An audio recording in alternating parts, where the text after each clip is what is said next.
14th August. So now we are going to celebrate 14th August 1947. Yes.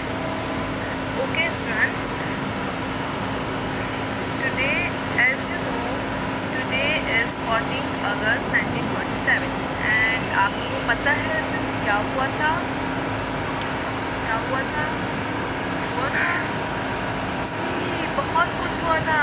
14th अगस्त को हमें हमारा मुल्क पाकिस्तान मिला था, जिसमें हम आज बहुत सुकून से आज़ाद होकर रहते हैं।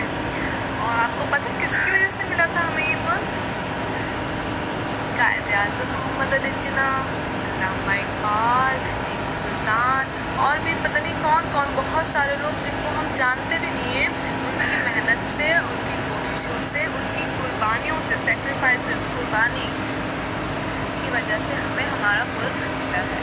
तो आइए आज के इस दिन के सिलसिले में मैं आपको एक छोटी सी कहानी सुनाती हूँ। Do you want to hear story?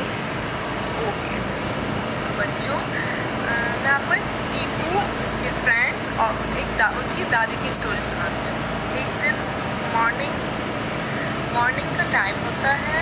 Tipu और उसके फ्रेंड जो है वो खेल रहे होते हैं घर के अपने सामने। ज़्यादा दूर नहीं, घर से ज़्यादा दूर तो नहीं खेलना चाहिए ना बच्चों को, इसलिए वो अपने घर के सामने बिल्कुल खेल रहे होते हैं। 14th अगस्त की मॉर्निंग होती है और बच्चों ने वाइट और ग्रीन कलर का ड्रेसेस वेयर किए हुए होते हैं। अच्छा, अब वो भी आप लोग की तरह छोटे छोटे हैं ना, तो उन्होंने ड्रेसेस तो वेयर किए हुए, झंडे भी पकड़े हुए, बैजेस लगाए हुए, लेकिन उनको पता नहीं है कि 14th अगस्त को हुआ क्या था। वो बस ऐसे ही खेल रहे होते हैं। तो उनकी दादी जान आती हैं और वो क्या करती हैं कि ना कैंडीज़ और चॉकलेट्स जो है उन बच्चों को, टीपू और उनके फ्रेंड्स को देती हैं। तो चॉकलेट्स देके जब वो जाने लगती है तो टीपू बोलता है, दादी मैं भी आपके साथ घर चलता हूँ। तो इस तरह टीपू के फ्रेंड्स और टीपू दादी के साथ उनको छोड़ने उनके घर जाते हैं। दैन फिर वो बैठते हैं। दादी बहुत सैड होती है। टीपू अपनी दादी से बोलता है, दादी आप हर साल आज़ादी के दिन कैंडीज़ और चॉकलेट्स क्यों डिस्ट्रीब्यूट करती हैं? तो ये सुन के दादी की आंखों में आंसू आ जाते हैं। और क्यों आ जाते हैं आंसू? चलिए ये भी हमें आगे पता चल जाएगा। तो दादी कहती हैं कि ये खुशी के आंसू आते हैं मेरे, और जो है आ जाओ बैठो, मैं तुम लोगों को बताती हूँ कि 14th अगस्त को क्या हुआ था।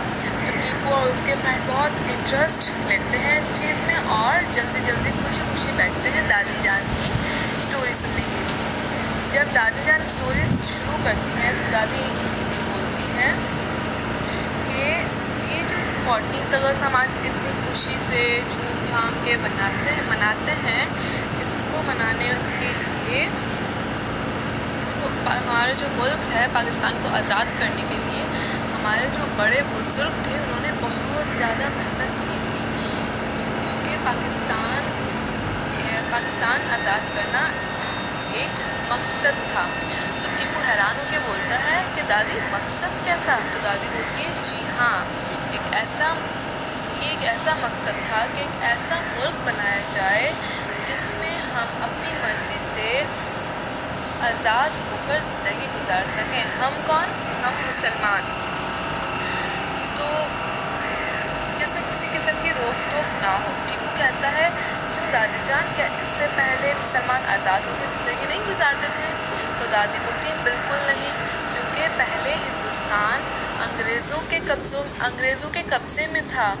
अच्छा, पहले हिंदुस्तान था, मतलब पाकिस्तान नहीं था, हिंदुस्तान था, जिसमें मुसलमान और हिंदू भी हमारे साथ, मतलब हम मुसलमान होते थे और हिंदू मिल के रहते थे, और हम पे अंग्रेज़ों का जोर चलता था। मतलब जो अंग्रेज़ होते थे वो हमें सुकून से रहने, हम अपनी मर्ज़ी से ज़िंदगी नहीं गुजारने देते थे। जी, तो अपनी मर्ज़ी से ऐसे नहीं गुजारने देते थे कि मतलब कि हम जो मुसलमान होते थे पहले के, हिंदू और मुसलमान, वो अंग्रेज़ों की मर्ज़ी की जॉब जो होती है, जिस तरह अभी हम अपनी मर्ज़ी से करते हैं ना, अगर मेरा दिल करता है टीचिंग करने का तो मैं टीचिंग करती हूँ, किसी को डॉक्टर बनने का दिल करता है तो वो डॉक्टर बन के, इस तरह अपनी मर्ज़ी से सब काम करते हैं अपनी ज़िंदगी के। पहले उनको क्या करना पड़ता था कि अंग्रेज़ों की मर्ज़ी से करते थे और ऊपर से वो उन पर जुल्म भी करते थे, जुल्म से कम भी करते थे, बहुत ज़्यादा तंग करते थे मतलब।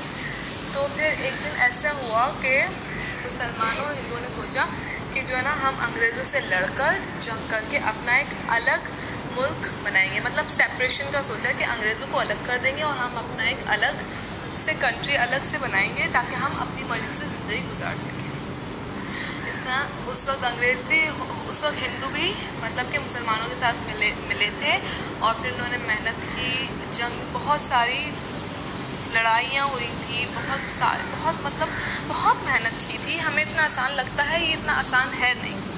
देन फिर इस तरह करके 1947 को एक अलग मुल्क पाकिस्तान हमारे लिए बनाया गया, जिसमें आज हम अपनी मर्ज़ी से, हमें तो पता भी नहीं है पहले क्या क्या होता था और पता नहीं क्या, हमारे जो बड़े होते थे उन्होंने कितनी मुश्किलें बर्दाश्त की थी हमारे लिए, है।